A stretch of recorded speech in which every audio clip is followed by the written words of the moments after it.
When my daughter-in-law handed me a cardboard box and told me to pack my things, I didn't cry. I just stood there in my own kitchen, the kitchen I'd built with my own 2 hands 32 years ago, and looked at the coffee mug still sitting by the sink. It had my name on it. My son had given it to me for Father's Day when he was 9 years old. I picked it up, put it in the box, and walked out the door. I didn't know then that inside a garbage bag she'd thrown onto the driveway, the one she said contained the rest of your junk, was something that would change everything, a savings account booklet, and a handwritten letter from my son. But let me start from the beginning, because this story isn't really about betrayal. It's about what happens when a man loses everything, and what he finds when he stops looking. My name is not important. What matters is that I spent 40 years working as a millwright at a paper mill outside of Sudbury, Ontario. I retired at 63 with a good pension, a paid-off house on Lakeview Drive, and more square footage than one man living alone needed. My wife, Beverly, had passed 4 years before that. Pancreatic cancer, 7 weeks from diagnosis to the end.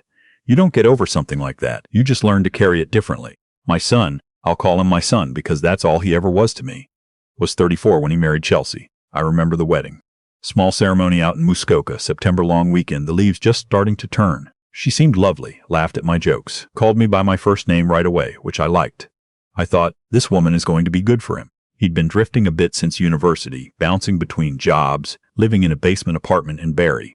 She seemed to give him direction. They moved in with me about 2 years into the marriage. It made sense at the time, or at least it seemed to.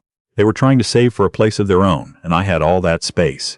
My son sat across from me at the kitchen table, Beverly's kitchen table, the one with the chip on the corner from when he'd crashed his bike into it at age 7, and asked if they could stay for a year, maybe 18 months at the outside. Of course, I said. This is your home too. I meant it.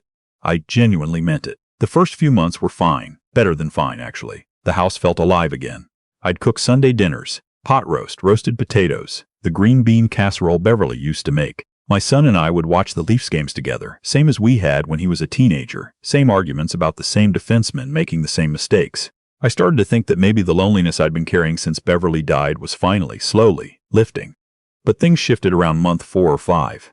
It was subtle at first. Chelsea started making comments about the house. Nothing direct. She was never direct about anything, I'd come to understand, but small things. This layout is so inefficient, isn't it? While standing in the kitchen.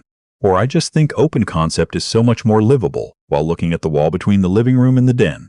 I let it go. People are allowed to have opinions about design.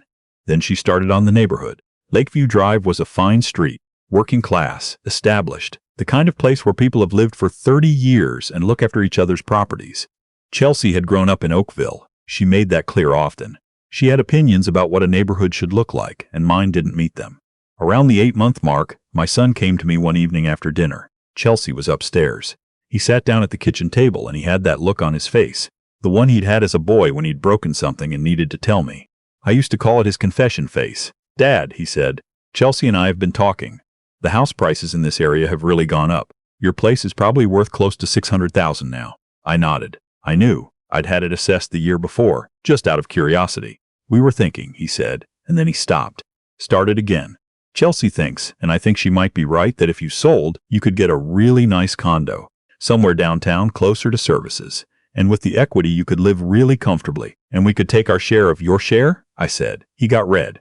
"I didn't mean it like that." "How did you mean it?" He didn't answer that. He said Chelsea had been looking at condos for me. In Barrie. There was a nice development, she'd said, senior friendly, 1 bedroom plus den, very modern. I sat with that for a moment. Then I said, "I'll think about it," which I had no intention of doing. That was the beginning. Over the next 3 months, the pressure came in waves. Chelsea would leave real estate listings on the kitchen counter. My son would bring it up after dinner, each time a little more firmly, each time a little more like it was already decided. I started to feel like a tenant in my own house, like I was inconvenient, like I was in the way of something I didn't fully understand yet. Then one Sunday morning in February, Chelsea sat down across from me at breakfast. My son was still asleep, and she said it plainly. She said they'd found a buyer, a colleague of hers who wanted to move to the area. She said the offer was good, significantly over asking. She slid a piece of paper across the table. It had a number on it. "We can list it next week," she said. "You don't even have to deal with an agent." I stared at that paper for a long time. Then I looked up at her and said, "This is my house, Chelsea." She smiled. It didn't reach her eyes. "Of course," she said, "but this is a real opportunity for all of us." All of us. I kept thinking about those 2 words for weeks afterward. I told them I wasn't selling. My son stopped eating dinner with me after that. Chelsea stopped speaking to me except when she had to. The house that had felt alive went quiet again, but it was a different kind of quiet. Not the empty quiet of grief, but the tense quiet of people waiting for something to break. By April, I noticed things had started to move around the house. Small things at first. Beverly's sewing basket disappeared from the sunroom. A set of silver candlesticks that had belonged to Beverly's mother went missing from the dining room sideboard. When I asked Chelsea about them, she said she'd put them in storage because they were cluttering the space. "They're not your things to move," I said. "We live here too," she said. That was the answer. That was always the answer. I started locking my bedroom door. I put Beverly's photographs and her good jewelry and the things that mattered into my closet. I felt like I was guarding the last pieces of a life I'd built with someone I loved, while two people who didn't understand that life, or didn't care, moved through it like it was a property listing. In May, my son told me the private sale was going forward with or without my cooperation. He said they'd talked to a lawyer. He said there were options, legal options, for situations where an elderly parent was unable to make sound financial decisions. I said, "I am 67 years old and there is nothing wrong with my mind." He couldn't look at me when he said it. He said, "Dad, we need this." That was the last real conversation we had for a long time. I don't know exactly how it happened. The legal mechanics of it are still something I don't entirely understand. But 2 weeks later, I was told the house was going under a power of attorney arrangement that Chelsea had somehow gotten my son to establish. I had a cousin in Timmins, a retired paralegal named Gwen, who I called in a panic. She told me to stop signing anything and that she'd look into it. But by then, a lot of the paperwork had already happened. More than I'd realized, more than I'd been paying attention to. On a Thursday morning in June, my son came downstairs with 2 cardboard boxes and set them on the kitchen table. He said I had until the weekend to move my personal belongings to their spare room, because the movers were coming Monday. Tell me, have you ever had someone look at you the way a stranger looks at a house they're about to demolish? That's what my son's face looked like that morning. Not cruel, exactly. Just already moved on. I packed what I could. I called Gwen. I called an old friend from the mill named Archie, who had a spare room above his garage in Chelmsford, and who told me I could stay as long as I needed. I tried to keep my hands steady while I wrapped Beverly's things in newspaper. On the Sunday evening before the movers came, Chelsea brought a large black garbage bag into my room and told me to put anything I was leaving behind in it. She said she'd donate it. I filled it with some old clothes, a broken clock, some books I'd already read. She took the bag and I watched her carry it down the stairs. The next morning, when I carried my boxes out to Archie's truck, I noticed the garbage bag had been left at the end of the driveway with the recycling. I almost left it. It was garbage. That's what she'd called it. But I picked it up because one of Beverly's old aprons was in there, the yellow one, flour dusted, that I'd forgotten to pull out, and I didn't want it to go to a stranger. I put the bag in Archie's truck. I didn't open it until that night. The apron was right on top. I lifted it out and held it for a minute.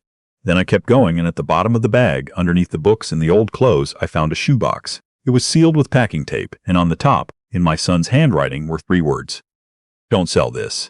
Inside the shoebox was a bank book for a savings account at a branch of TD in Sudbury. The account was in my name. I didn't recognize the account number. I'd never opened an account at that branch. The balance shown was $482,000. Beneath the bank book was a letter, 2 pages, handwritten on lined paper. I had to sit down on the edge of Archie's guest bed to read it. I read it twice. Then I sat in the dark for a long time. My son had written that he had been putting money aside for years, since before the marriage, since before any of this had started. He'd been saving from his paychecks quietly into an account he'd opened in my name without telling me. He'd done it, he wrote, because he was afraid, not of me, of himself, of what he knew Chelsea wanted, and of his own weakness in the face of it. He'd known, even in the early years, that something wasn't right about the way she talked about money, about my house, about what she called our future. He hadn't been able to stop it. He said he wasn't proud of that. But he'd wanted there to be something, a floor, he called it. Something I could land on if everything else gave way. He wrote, "I know this doesn't fix what I let happen to you. I know sorry isn't enough. But you worked your whole life and you deserve to have something that's yours and that no one can take. This money is yours, Dad. I set it up so only you can touch it. Don't sign anything without Gwen." The last line of the letter said, "I love you. I'm sorry. I don't know how to be better yet, but I'm trying." I won't pretend I wasn't angry. I was angry for a long time. At him for being weak, at her for being calculating, at myself for not seeing it sooner, for being the kind of man who trusted too easily and signed things without reading them carefully, and thought that love was enough protection against people who didn't share it. But that night, sitting in Archie's guest room with Beverly's yellow apron folded on my knee and my son's letter in my hands, I also understood something. My son hadn't stopped being my son. He'd been lost for a while, the way people get lost when they love someone who isn't good for them. I knew something about losing yourself inside a relationship. I knew it from the good side, from 31 years with Beverly, who made me better than I was. But I knew it could go the other way too. Gwen came down from Timmins the following week. She looked at everything, the bank book, the letter, the paperwork from the house sale, all of it. She told me the power of attorney arrangement had been improperly established and that there were grounds to challenge the sale. She also told me that the amount my son had saved, combined with my pension, and the portion of the house sale that was legally mine, meant I was not nearly as destitute as Chelsea had intended. What followed was a process I won't describe in detail because it was slow and painful and involved a lot of waiting in lawyers' offices. But I will tell you the outcome, because that's what matters. The house sale was contested. After a review, it was determined that the private sale had proceeded irregularly, with documentation that didn't hold up to scrutiny. Chelsea's colleague did not end up with my house. The sale fell through. Chelsea was formally investigated for financial manipulation of a vulnerable adult, a legal category in Ontario that apparently applied to me, though I resisted that characterization deeply. The investigation took 8 months. In the end, she was charged under the Substitute Decisions Act and faced civil liability for the value of Beverly's silver candlesticks and other items that had been removed without my consent and never returned. She did not go to prison, which I'll be honest and say I found inadequate, but she faced consequences, real ones. My son did not stay with her through the investigation. That surprised me. I had expected him to stay the way weak people stay with things that have a hold on them, but he didn't. He called me from a motel in Barrie on a Tuesday night in November, 7 months after I'd left the house. He said, "Dad, I need to tell you something." I said, "I know." He said, "I don't know how to explain what happened to me." I said, "You don't have to explain it tonight." He cried, and I let him, and I didn't say anything for a while because sometimes people need to be in the pain before they can come out the other side of it. I moved back into the house on Lakeview Drive in the spring of the following year. The movers had never actually come that Monday. The sale had been paused by the time Chelsea's paperwork fell apart. So my house had sat there, my kitchen table still in place, the chip on the corner from my son's bicycle still right where it had always been. The first thing I did when I walked back in was put Beverly's yellow apron on the hook by the back door where it had always hung. My son comes for dinner on Sundays now. We watch the Leafs, same as always, same arguments. He's renting a place in the south end of Sudbury, taking things slowly. We don't talk about Chelsea. Not yet. Maybe someday.